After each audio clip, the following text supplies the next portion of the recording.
Yes, hello and welcome back to the Shooting Tsars Euros podcast. I'm Stewart Marshall, back with two of my oldest friends, Bryce Conway and Alex Grant. We're coming to you this time from Zoom. We've done it. We've gone virtual, all sporting different backgrounds, but we're back for the Euros this time around, boys. Granty, how are we going? Bryce, how are we? Alex, we'll start with you. Over in Korea, mate. Euros are around the corner. We were just reminiscing just before we started recording about the first game we all watched together of the World Cup podcast 3 years ago now, which is bonkers. It's been that long. Robbie Williams on the screen, Russia World Cup. It's all happening again, isn't it? Welcome. How you going, boys? Good, mate. Yeah, it's great to be back once again. Like you just said, we were reminiscing and trying to remember all the pods and chats we had, and mate, brings back some great memories. But hopefully we can create some more, and hopefully the football is as good as the chat. I'm sure it will be, if not better.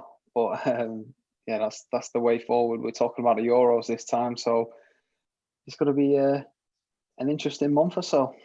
The chat's definitely going to be better. I know that. That's what our listeners should hang their hat on. But Bryce, tell everyone what we're going to be doing. First off, how are you and what are we hoping to achieve with this podcast? We decided to come back, to get the juices flowing again for us, but also we want to, get back into talking about footy. But what are we going to try and bring this tournament? I think it's just getting the blood pumping again about football. It's been a difficult period over the past year or so with a lack of crowds, the Super League nonsense, and all that. So I just think it's about getting a bit of fire in the belly back about football, because it's been pretty grim the past couple of years, I'd say. Yeah, hasn't especially without us talking about it. Yeah, exactly right. I think that's the third one. That's the holy trinity there of just dumb Super League, no fans and no Shooting Tsars for a temporary period. It's just awful.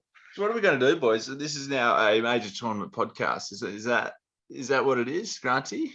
We're going to be coming back for every major tournament. We've got the Qatar World Cup next year, next November. So we said that last time, didn't we? We said that last time. We ended up getting a little carried away, and then we went and rolled on with the Prem, and then we all went our separate ways, and it got put in the bin. But we always said that we put it on hold. It was postponed. There you go. Stewie just got big time with Fox Sports. That's all. That's right. It's like we saw COVID coming and we thought, we'll nip it in the bud early doors before that all breaks out and causes absolute shitstorm like it did. Yeah, and we're still going through it because here we are. We're all different areas across the globe. So it's going to be fun doing it on Zoom anyway, and it's gonna lack that feel. I can't slap you across the head, Bryce, if you make the wrong remark or Right, I go at Pogba again. Yeah, that's it. Mesut Ozil. Yeah, Graham seen as his mate, God. Bryce. Yeah. Vindicated when he left. Oh, that's good. Yeah, COVID. We all mentioned COVID. I'm in Sydney for the listeners. I'm in Sydney. Bryce is in Perth, and Granty's all the way over in Korea chasing a new world over there. he's wondering how he got there. How's the COVID situation over there, Al? Give us a little insight into life in Korea for the many listeners that I'm sure are going to be quite interested in what's going on for you. Yeah, pretty good, mate. Can't complain. I think one thing that I've learned, or one thing I've seen since I've been here, is that the world can continue pretty much as normal with COVID, lingering in the background. I think the Koreans have probably, although they do have some cases,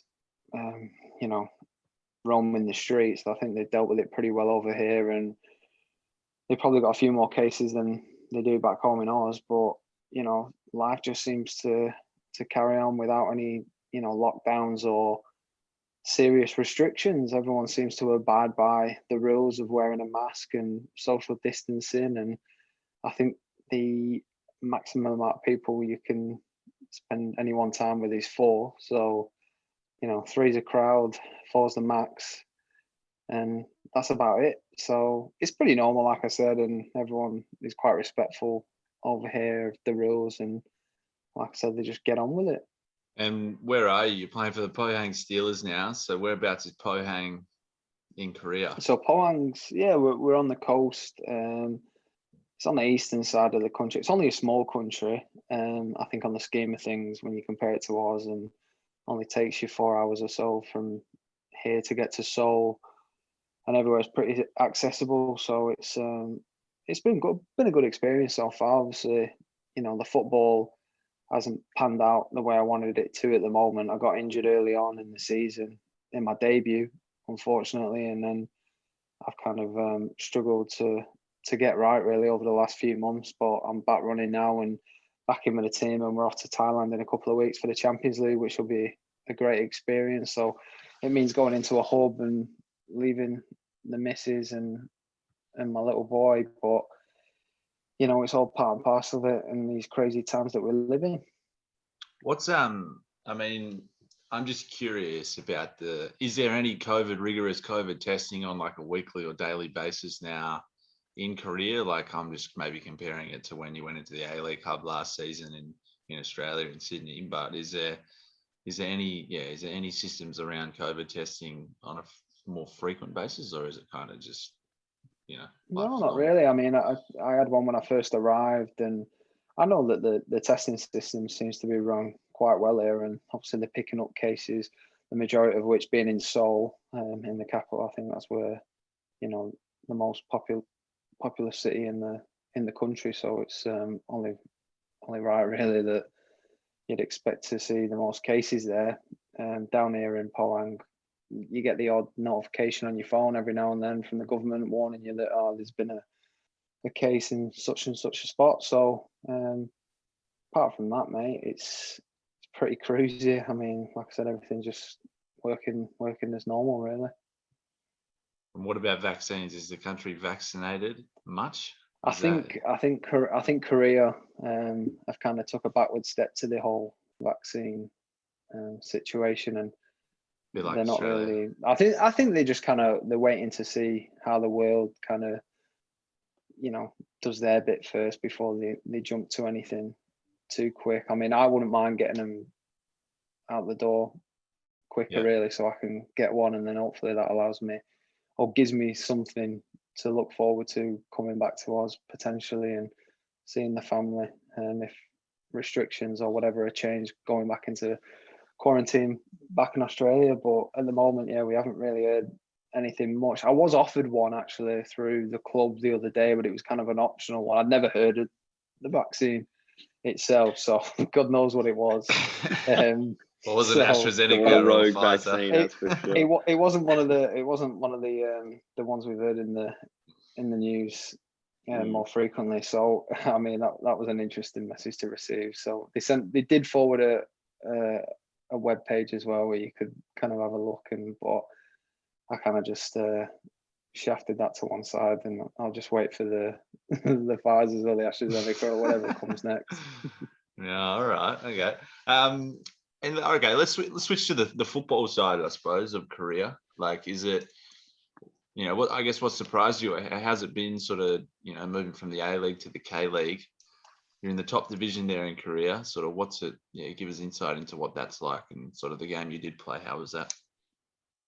Yeah, the football area, I mean, people obviously really like football here. It's a popular sport. It's not the most popular sport in Korea, which I thought it was before arriving, and it turns out baseball's the number one sport. Yeah, probably gaming's up there as well, because you walk past down the streets and they've got these little gaming centres where people look like they've had no sleep for days. Really? And they're just drinking cans of mother and is that got like the Japan? headphones Like, on, and they're just tuned in, and I don't know. But yeah, apparently there's it's a few of those some outlets. of the footballers and stuff, like they see the esports guys as like the celebrities in Korea, like they're the top dogs, not the footballers being the top dog. It's interesting. Wow, it's massive over there. Yeah, really interesting.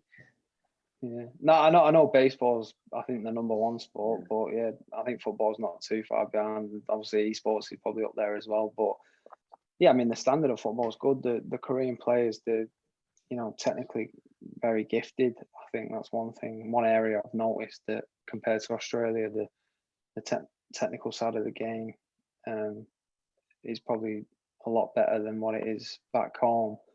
but there's different aspects to the game, and there's probably areas of the game in Australia that outshines K-League football, I'd say. And it's just different everywhere in the world, and wherever you go, football is always going to be similar, but it's always going to be slightly different as well. So yeah, it's been an enjoyable experience trying to learn the culture as well within football. I've not seen many scuffles in training, and everyone's quite respectful. It doesn't, there's not much arguing going on as to what I've seen in the past back in Oz and in the UK. So I've got to bite my tongue sometimes when I want to lose my shit. But it's that's just the way it's done here. You just kind of keep it to yourself, and that's the way they do it. How's the style of football, Grant? Because I know in Australia, I feel like Korea, from an outsider's point of view, has a reputation for being very regimented and fitness based, and like players being run into the ground. It's based on that. But you seem to set up the technical stuff's like a real important focus for them. So how have you found the style and approach to football over there? Yeah, the style of football, I think all the teams within the league they play a pretty similar style. And like I said, yeah, the players are technically gifted, but like you touched on, Bryce, it's all pretty regimented. So it's all similar across the league. So there's not really much that separates the teams on game day. I think that the best team in the league could easily be beaten by the bottom team in the league, solely based on whoever turns up on the day. I think who wants it more, and I think the mental side of it plays a massive part over here. And like I said, whoever wants the win on the day generally picks up the 3 points. So that's been an interesting side to see. But the tactics and things like that, they're all pretty similar. I mean, it's a pretty expansive kind of football. It's quicker, I'd say, than the A-League. Like you said, the players here are running to the ground in pre-season, and they are fit. Players are fit all over the world, but that is one thing I've noticed, that they do like to press high generally and close the opposition down as often as they can, so the ball does get moved around a lot quicker. And I think with the being a relegation and promotion battle involved, it definitely adds a different aspect to the game, something that I think we spoke about would definitely benefit the A-League. And it changes the style of football. And you notice, especially if a team's behind in the last 10 minutes, that football changes completely, and you see the ball getting pumped into the box, and the big men go forward, and everyone throws everything at it, and that's what they've got to do to try and get a goal or to win the game in the dying moment. So that's also been something I've probably forgotten about after spending 5 years in the A-League, because points here matter. You're picking bonuses up, and when you're fighting for your position in the league and trying to stay up, no team wants to go down and get relegated. So yeah, that's been exciting. And the league here, after I think it's 32 or 33 games possibly, I think it is, the league gets split in half, with the promotion 6, or they call it the championship 6 or whatever it is, and then the relegation 6 at the bottom, who fight off for relegation and staying in the league. So that everyone plays everyone once more to pick up extra points. So the league is split off into two sections, which is interesting. A bit like the AFL, like the final system, I suppose, that you see in Australia. Yeah, I guess in a way, yeah. Yeah, I was gonna ask that. I don't really want to compare it to that sport, but yeah. It's, no, just the COD playoffs. A bit similar. Looking at the K-League table, you're about 18 match days in. Ulsan Hyundai are top of the table. Suwon Blue Wings are second top, if I'm not mistaken. Ulsan Hyundai is where Jason Davidson is currently, and Suwon Blue Wings was where Adam Taggart played last season. You got Terry Antonis is there. Terry Antonis. Well. Pohang Steelers, obviously you're there now, but Brandon O'Neill previously had played for them. But, coming up, have you seen any of those Aussie boys that are in the league currently on match days, or maybe home match days, seeing as you've been injured? Have you been able to bump into anyone from Australia yet, or not quite? 'Cause you've been on the Unfortunately, sidelines? not. The first game we played at Incheon, so Harrison Delbridge plays for them, and he's been having quite a good season from what I've seen. And unfortunately, because I got injured, I got whisked away in an ambulance to hospital. So I was lucky. I'd actually messaged him before the game saying I'll catch up with him afterwards, and unfortunately, I couldn't do that. So I'll have You to just wait. didn't want to catch up, did you, mate? Yeah, That was it. plan, yeah. Went down. But we played Gangwon at home a few weeks ago, and Kim Soo-bum, who was formerly of Perth Glory, a good character within the dressing room at Glory, even though we didn't speak much English. And one thing that did surprise me when I spoke to him is his English had got a lot better since returning to Korea, which was crazy. So we had a good chat after the game, and he was surprised by the little bit of Korean I could speak. Yeah, we had a good chuckle about that, and I don't think the accent was quite right, but I'll give it a go anyway. But yeah, I had a good chat with him. But yeah, besides that, it's hard when you're away from home and there aren't many people here to reach out to, face to face. So every now and then I do flick a message across to some of the Aussie boys who are out here. Absolutely, that makes total sense. I mean, yeah. I mean, I've asked you this. I mean, off air, I suppose. But in terms of being the foreigner now for you, right? Like, we've had a brief conversation. Like you mentioned, your former teammate there, Sue, who had come to Glory, as a foreigner in the league, didn't speak much English, but now the shoe's on the other foot for you, where you're not an English speaking country, being one of, if not the only fluent English speakers or native tongue English speakers in the team. How have you found that? Have you got an interpreter? What's your day-to-day like in terms of experiencing that side of football, which you often see at the highest level, at least, where in the Premier League, you obviously got foreign players and it's sort of more exposed for non-English speakers having to do that. But how's it been for you anyway? Yeah, like at the club, we've got 4 foreigners, a lad from Croatia, another one from Ukraine, and a Colombian. And the 4 of us kind of stick together at the training ground and whatnot, because the Korean lads, I mean, some of them can speak a bit of English, but it's definitely hard to have a normal conversation with them. And we do have a translator there who helps us with a lot of things on and off the pitch, and provides assistance for like Lauren. She's been going to the dentist, and he's gone with her a couple of times for appointments just to speak to the dentist and pass on the information and what's needed and whatnot. So yeah, he's been great to have. But it's even with the foreigners, I mean, their English is their second language as well. So I'm really the only one at the club who my first language is English. So I often find myself coming home to Lauren, and yeah, that's right. I'm quite ignorant, I know. I should definitely try and learn another one, but I think you take it for granted, especially when you live away in a foreign speaking country. And like I said, I get home sometimes and I find myself talking to Lauren like a bit of a durder, because it's like, oh, hey babe, can you because I've been talking like that all day, slowly, breaking sentences up for people. It's like you bring it home and I feel like my English is getting worse since I've been here. So yeah, that's been a challenge as well, trying to have like a normal conversation with people. That can prove challenging. I mean, the only time I get to do that really is either when I'm on the phone to someone back home, or when I come home and talk to Lauren. And I mean, Lenny's not talking any English yet, but he'll soon catch up. That's it. I guess it's just like, I don't know if anyone saw the Jadon Sancho video, the interview after one of his most recent games towards the end of the last season. But yeah, he was being interviewed in English, but it was that because he was speaking to like a German, he broken it up and was speaking English like a German, if that makes sense. But it was just really funny to hear that happen. I think Joey Barton's the famous one. Yeah, that's the one I was thinking of. Yeah, the cracking video of to be Stuart, he just put in the full French. It was absolutely class.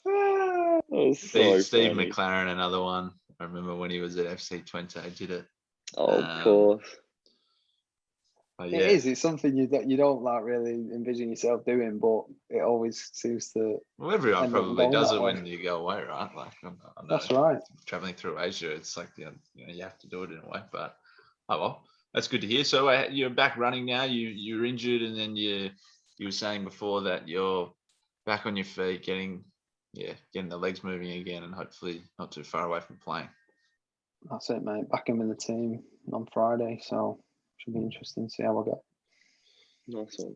Lovely. You can catch all the K-League games on Sports Flick, I believe, in Australia for those keen. But yeah, Bryce, we're here to talk about the Euros. We're planning to do a 10-episode series, try and get a couple guests on the pod, maybe a few other Aussies that are playing throughout Asia. I don't know. We'll keep you posted on that. But the idea is to get 10 episodes out for the whole European Championships and sort of build a product around that.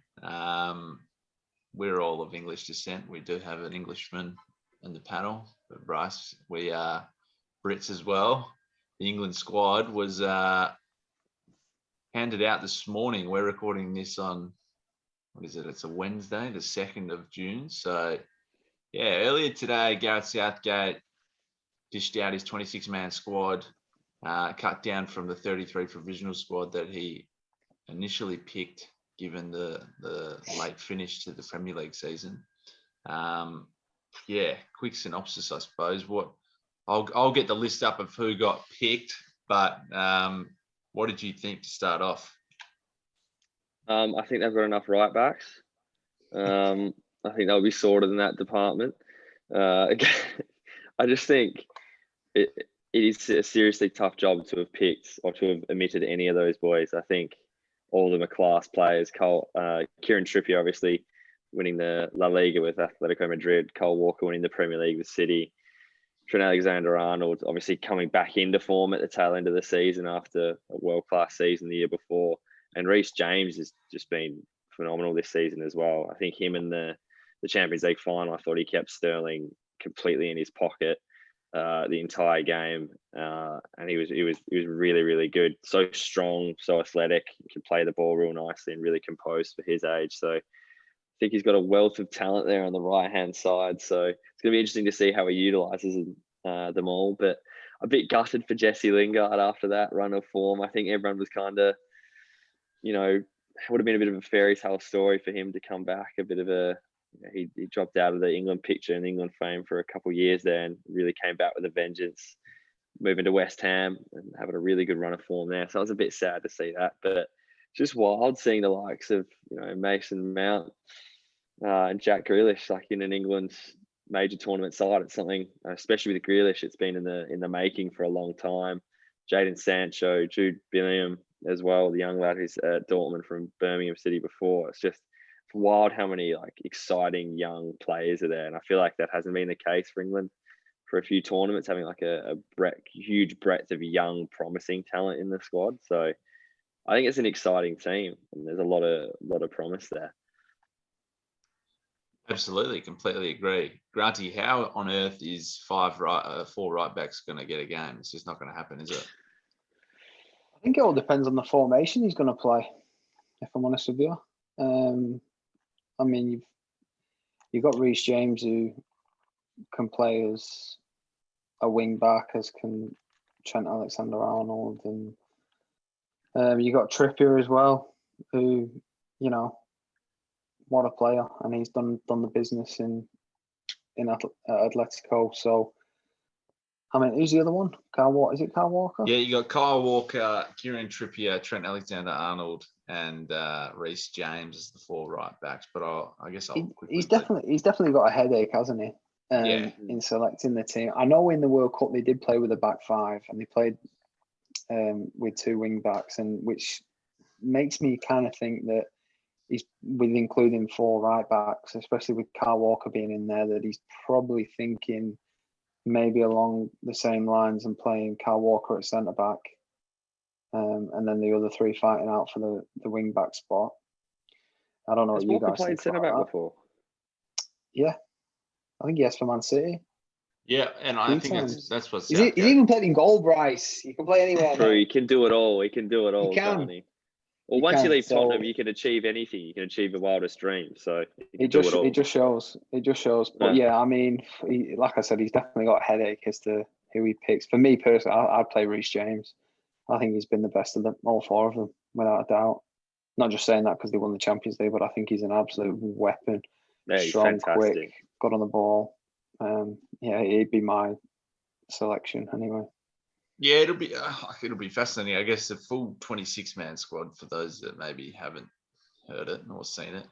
Dean Henderson, Sam Johnson, Jordan Pickford, John Stones, Luke Shaw, Harry Maguire, Trent Alexander-Arnold, Kyle Walker, Tyrone Mings, Reece James, Connor Cody, Ben Chilwell, Kieran Trippier. So plenty of defenders. You'd obviously imagine that the right backs are going to be pushing up the pitch because there's only 5 midfielders, or at least more defensive-minded midfielders, I would suggest. But Mason Mount, Declan Rice, Jordan Henderson, Jude Bellingham, and Calvin Phillips. I think definitely you've already got the question marks lingering over Maguire as well. I know he's probably they're probably going to say he's going to be right, but he obviously didn't play in the Europa League final. So just going back to that point with Kyle Walker playing centre back, that's probably another reason as to why he's included him in the. Well, carry on, Stu. Sorry, mate. Is that a weak midfield when you hear it?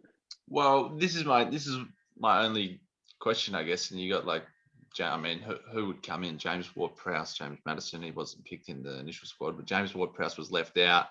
But then you've got Harry Kane, Marcus Rashford, Raheem Sterling, Dominic Calvert-Lewin, Phil Foden, who could probably play in midfield, Jack Grealish, Jadon Sancho, and Bukayo Saka. Who could probably play left back. I think, like you said, when you look at the squad and all right, you're putting it into categories: defenders, midfielders, attackers. A lot of the attackers are really attacking midfielders, aren't they? Yeah. You look at it: Declan Rice, Phillips, and Henderson. They're the ones who stand out as the kind of the rock solid midfielders who do the hard graft, and then everyone else is chipping in elsewhere. So for me, it doesn't. Yeah, if you're looking at like you have done them with the categories of midfielders, defenders, and attackers, it's kind of doesn't really do it any justice because there's players who can play all over the park. It's really interesting, but like players like say Calvin Phillips, 1 year or so in the Premier League, and then he's in a major tournament at the Euros with England. It's just astonishing. Like I feel like that didn't happen in previous tournaments. You had to be a real proven statesman of the Premier League in order to get a gig in a major tournament for England. Then you got like Jadon Sancho and Jude Bellingham, really young lads that are getting a shot, which is fantastic. But I feel it's like a change of mentality, almost an approach from England. You look at the squads when we were kids, it was all players massive names, had been in the Premier League and won everything with their clubs. And I feel like the paradigm's quite it's shifted a lot for England. Like if you have a really good season, you're in form and you show a lot of promise, you'll get picked. It's a different, refreshing kind of approach. I think you're right, but I think he's also.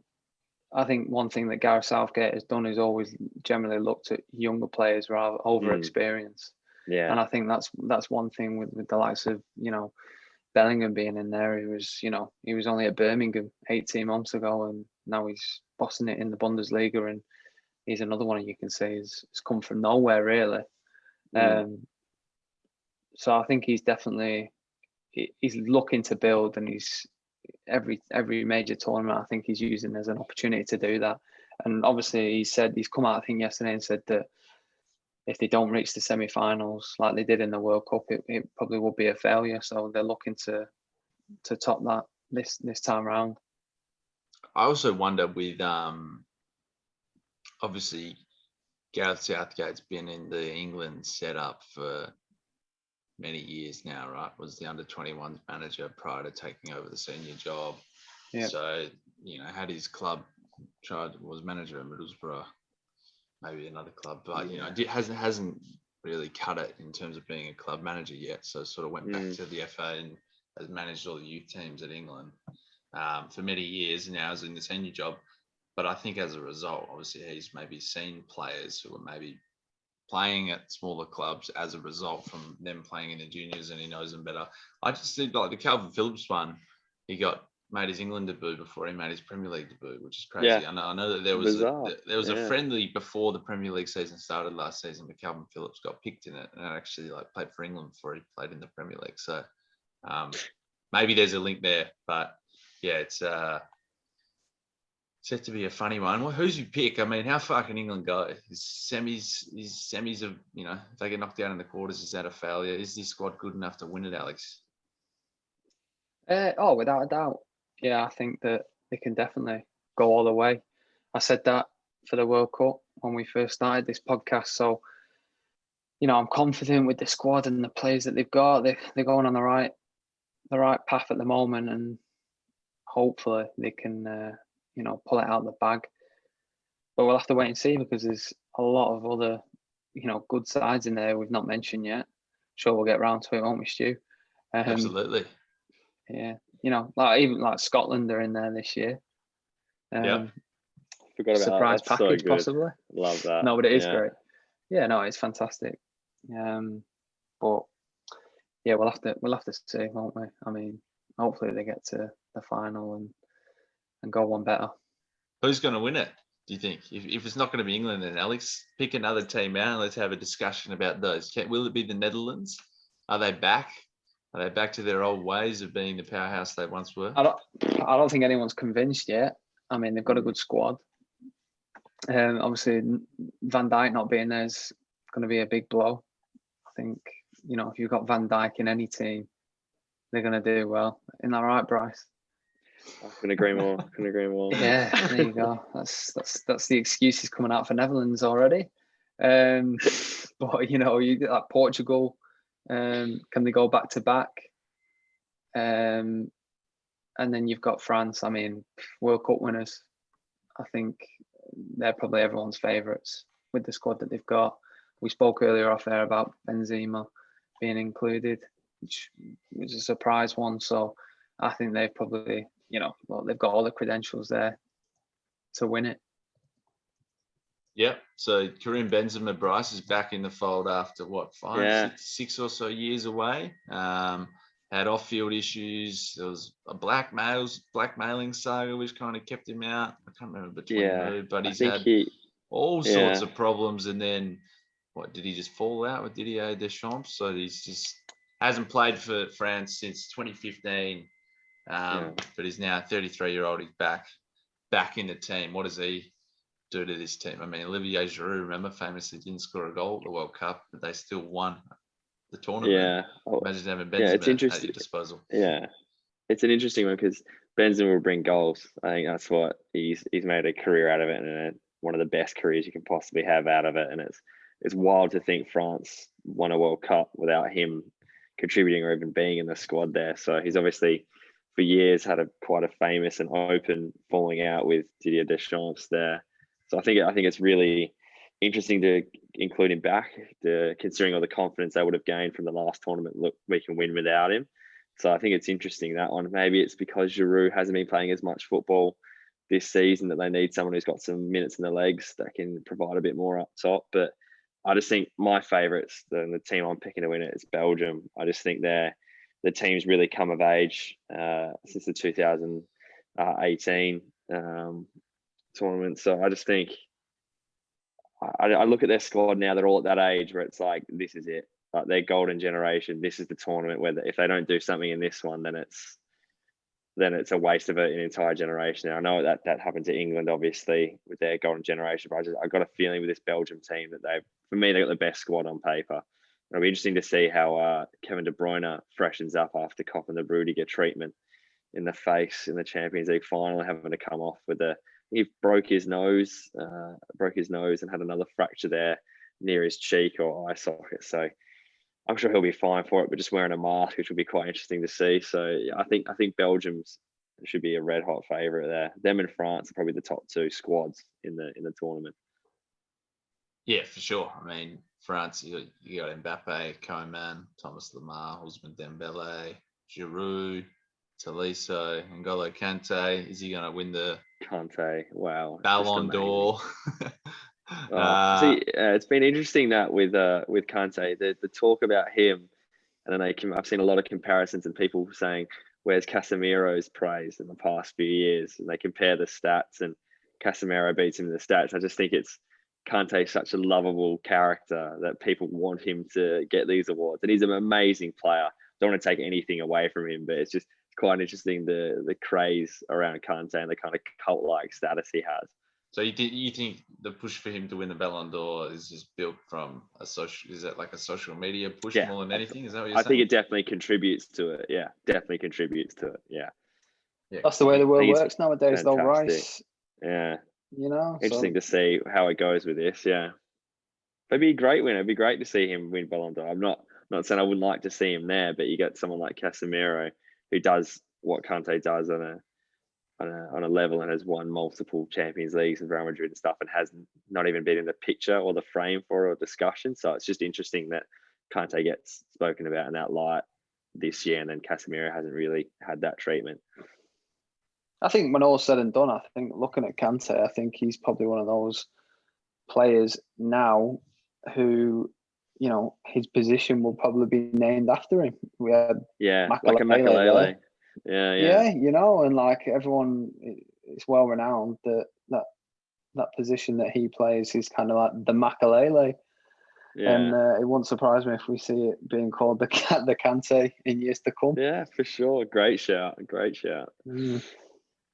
All right, let's go early predictions. I remember we did this years back, but you're going Belgium, Bryce. Granty, who are you going, mate?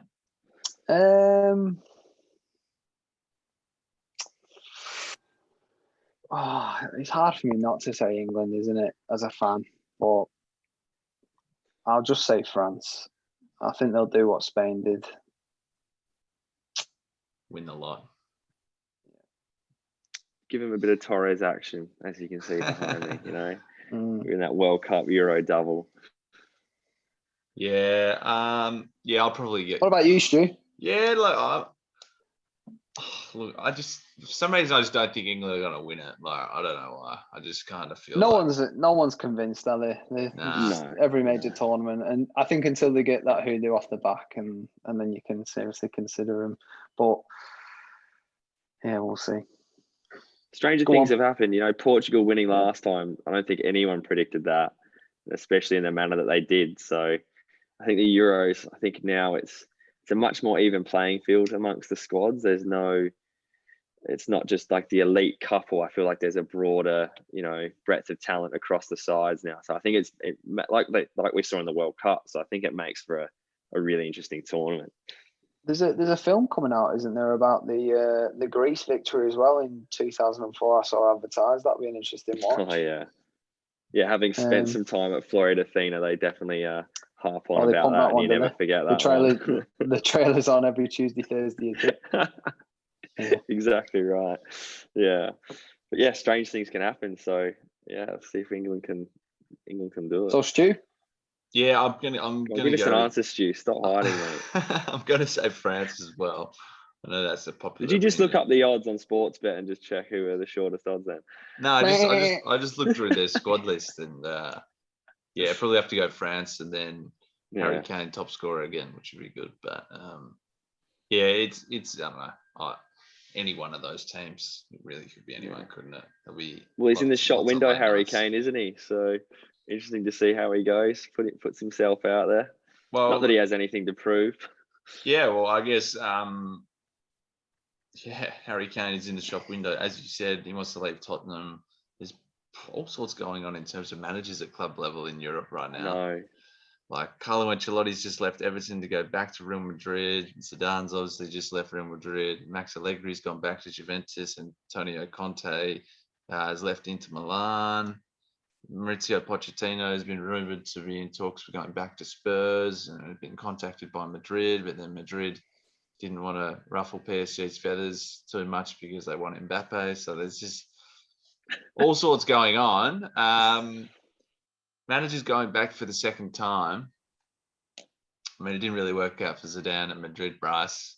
Is it going to be any better for Ancelotti, who only spent 2 years there, didn't win the league? I mean, he won the Champions League, won La Decima. But, so that's a weird appointment, is it not? Oh, I don't think it's too strange, to be honest. I think it's something that's familiar for Real Madrid and a dressing room that's full of egos, Ancelotti is renowned to be able to control a dressing room full of egos and superstars like he showed with Milan in their heyday in the mid 2000s. He can control the dressing room and keep everyone on the same page and make sure he's a great man manager. He's known as one of the best in the world, which is why I thought the Everton move was, a bit of a strange one for him. So I think Real Madrid suits him, and I think he'll be able to do the business there. It'll be interesting to see what Ronaldo does. I think his next move, I think he's definitely done at Juventus there. So if he returns to Madrid or if he goes to America or tries another league to conquer, it'll be really interesting to see that. But it's such an interesting merry-go-round there. Like Pochettino come back to Spurs. Why would you go back? Like, you think Daniel Levy's going to really back you now after not backing you before? Like, it just seems really strange. PSG, like it's a nice job to have, and I mean he didn't win the league with them this year, but probably not his fault. So it'll be an interesting one if he left there, and then does Conte then go to PSG after that if he moves? So it's gonna be really interesting to see those couple of movements there. And then I saw Stevie G was in line for the Everton job as well, and that was kind of quite bizarre to read. So it's an interesting one. There's just plenty of permutations there. Yeah. Al, what do you reckon? I mean, who's going to get the Everton job? Is this perfectly suited for Frank Lampard, Eddie Howe? I think there's a few in there. Yeah, Eddie Howe. I mean, Rafa. That'd be an interesting one. His family still live in Liverpool, don't they? So yeah, David Moyes. I know he's done well at West Ham, but could you see him return? Probably not. But you never know. I mean, like you said, a lot of things have been crazy with all these managerial appointments. So it wouldn't surprise me if there's another curveball thrown in the mix. I think that Ancelotti going, I mean, Everton haven't had a great season, have they really? I mean, they finished 10th and it's kind of been downplayed slightly because they obviously got that win against Liverpool at Anfield. There you go. I'll just rub that in. Still Bryce. 10th. Best season. Look at us go. 10th. Yeah, and I think so funny. I think a few years ago, look, they were pushing really for Europe, weren't they? And they were they were on the brink possibly of breaking into the top six, which, when they got Ancelotti, you thought he's probably the manager who could definitely bring that, but it's, not gone to plan, and he's left now. So they've got big shoes to fill, and I think they've got a lot of trouble. They're going to have a lot of trouble finding someone really to bring what the club wants and what the fans want.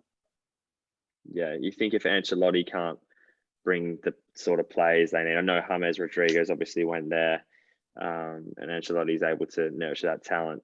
If he's unable to bring enough talent and get enough backing, what kind of manager can Everton bring in that will be able to get that kind of caliber of player that they need in order to crack Europe?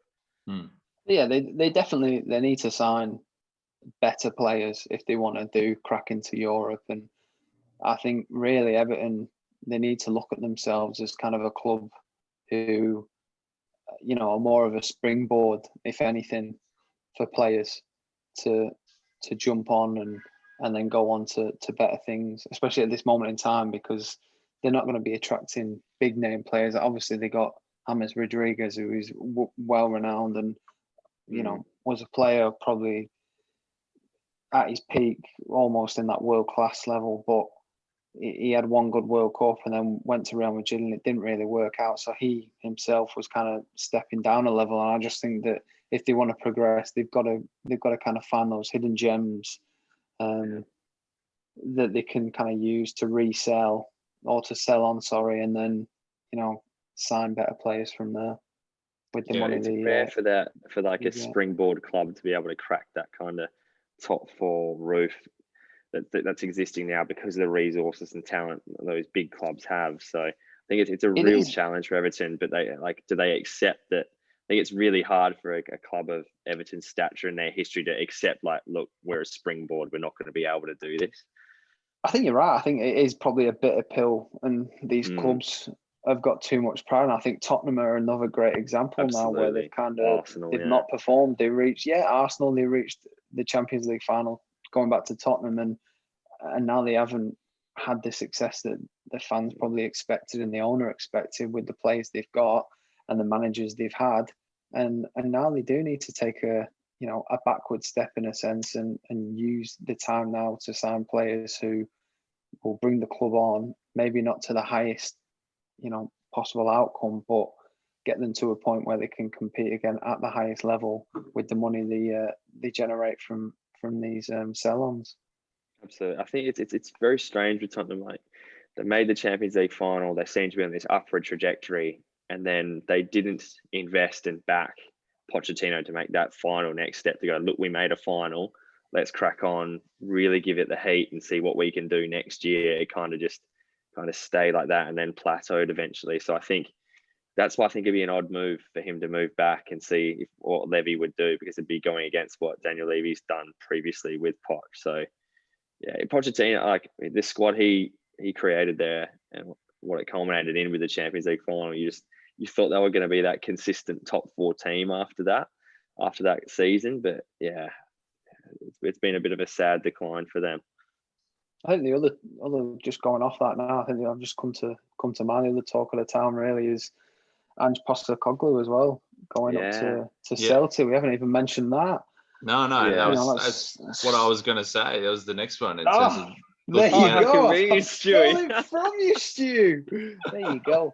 Yeah, I mean, let's put an Australian lens on this discussion and this episode, I suppose. Obviously, Postecoglou going from Yokohama Marinos in Japan, where he's won the league title and he's transformed the way they play, and he's adored by the fans. It seems I heard on a podcast yesterday that there was fans with banners at the game in Japan, sort of saying "Don't leave," amid the speculation of Postecoglou heading over to Celtic. So yeah, Celtic fans aren't happy. But what a move that would be if like an Aussie could crack Europe, Alex. I mean, is it confirmed? Unreal. Or is it not confirmed? It's No, not I think confirmed. it is, Yeah, it's still in the works. Yeah. It broke on Twitter a couple of days ago, but yeah, I don't know. I mean, yeah, give us your thoughts on that, Alex. Being an Aussie in the football world, a player. I mean, there's obviously this stigma that always gets spoken about. I mean, Postecoglou's talked openly about it. If you got an Australian passport, you don't get chances in Europe. I mean, playing in England and whatnot, like, is that even when there's Aussie players at clubs and that sort of thing? Like, I mean, can you enlighten us into what this stigma may actually be, if there is one that you can fathom? No, I don't think there is, and I'll put a dampener on it, for you guys, because I don't really I've not seen enough from Ange, to really comment, because when I was in England, he was, at the heights there when he was managing Brisbane Roar, and then he went on, obviously, to coach the Socceroos. So I feel like Australian football, on some level, is kind of sheltered, or in the background slightly. So there isn't that same exposure when you're in the UK. So I didn't really see his teams play. So it is hard for me to comment, but I know that everyone I've spoke to has said that his teams did play really good football, and obviously he brought success with the Australian national team, with a great bunch of players, some who I've played with, and they can't speak highly enough of him, and then he's, like you said, he's gone on and brought success in Japan. So he's got the credentials. I think it's just people in the UK finding it hard, to fathom, because you swallow Where's the the precedent carrot, there then for Aussie managers? Yeah. Yeah, that's it. I think they were just expecting a bigger name, like a Rafa Benitez or someone who'd already won trophies in Europe, and unfortunately hasn't done that. But what an opportunity for him! It'd be unreal. I'd love to see him there. It'd be great. I mean, I think it'd be great for Australian football if he was to get that gig. Like Brisbane, he won titles, had arguably the best team in A-League history there in terms of their running. I think it was the most consecutive wins in A-League history they had. And then he went to Melbourne Victory, won the league as well. He's gone to Japan, won the league. He's gone to Socceroos, won the Asian Cup.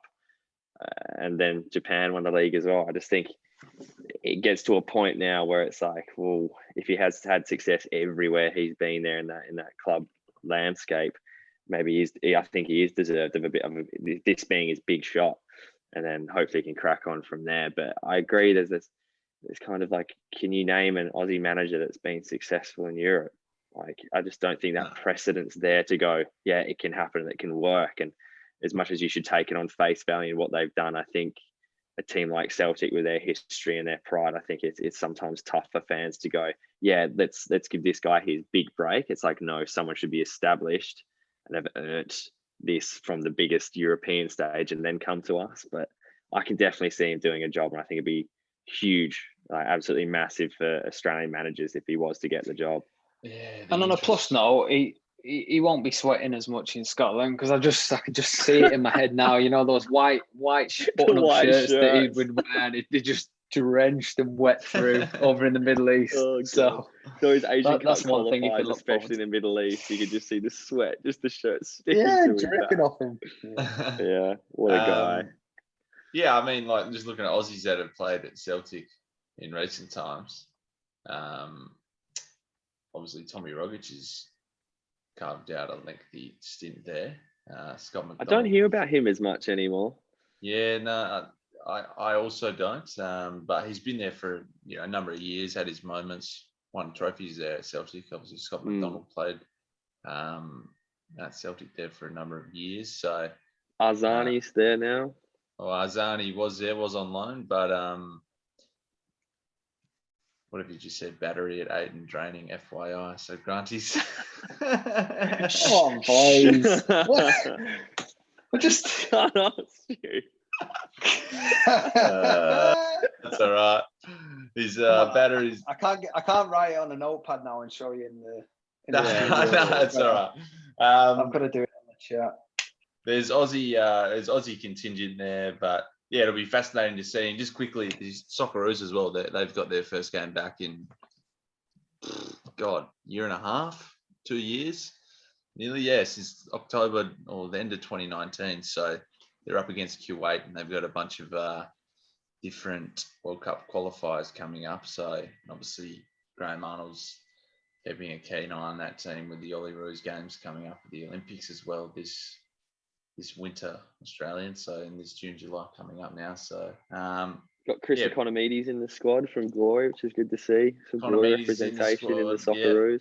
Yeah. Adam Taggart, Granty, your mate. Have you spoke to Tags about the selection, or have you been in touch with any of the boys or any of the Socceroos boys? I haven't actually. I think it's Tags' birthday today. Actually, I should drop him a message. I do now, because if I don't and he sees this pod, then he knows I'm on. So. Happy birthday! Yeah, no, Tags. it's good. Yeah, it's good. It's good to see Chris involved in that, because he's obviously had a torrid time after suffering an ACL injury last year. So he's been out for a long time, and he's come back and found form and scored a few goals. So it's a good opportunity for him to get back onto that stage, because he did do very well in the Asian Cup, didn't he, a couple of years ago. So yeah. Well done, Chris. Hopefully we'll get another feature in the paper like the Posh and Becks one he had last time. So that's what he'll be buzzing about, yeah. He will. All right, that's a pretty comprehensive wrap up and a bit of flavour of what we'll be trying to do, keeping an Australian outlook on things as well throughout the Euros. Fellas, how are we feeling? The first game of the Euros is next Friday, I believe, the 11th. So match day 1. We'll be hoping to release an episode before then. And then, Alex, you're going to be away in the Champions League for the majority of the tournaments. You're going to be on the road recording pods, watching every game. How's the Wi-Fi in Thailand, mate? That's going to be good. Oh, hopefully good. But yeah, hopefully I'll have to bring a few. Maybe Granty's quiz can make a return or something like that, or you know what? Whilst I'm on the road, chuck a couple of segments in. I was scrolling through my phone the other day, looking at old photos from glory chats, and one photo that was in there actually was, can you name the four players to have played in the Manchester derby, the Merseyside derby and El Clasico. I'll leave it with you. McManaman. I'll leave it to the list. Yeah, come on, Pat, keep it to yourself. Come on. I'll leave it with you anyway. There might be more because I don't know how old this photo is. There may have been more since then, but it said 4. But I'll leave it with you, and you can get back to me on that. And for anyone listening, if you want to sling me a message, Merseyside, and Manchester. Derby. Yeah, apparently there were 4 players. I'm going to think about that and give you a message. At the time, nice one. When I saw this, or when this photo was released. So yeah, get back to me on it. All right. Well, there we go. That's it for episode 1. We've left everyone with a question to answer or think about, and we'll reveal the answer next week. I believe this is the first episode. That's it. We've just done it. I'm going to upload this. This one's going to go on the YouTube page as well. I know I've said that a couple of times, but we've had a couple of practice runs, but this one felt the most like an actual. And they've been shit.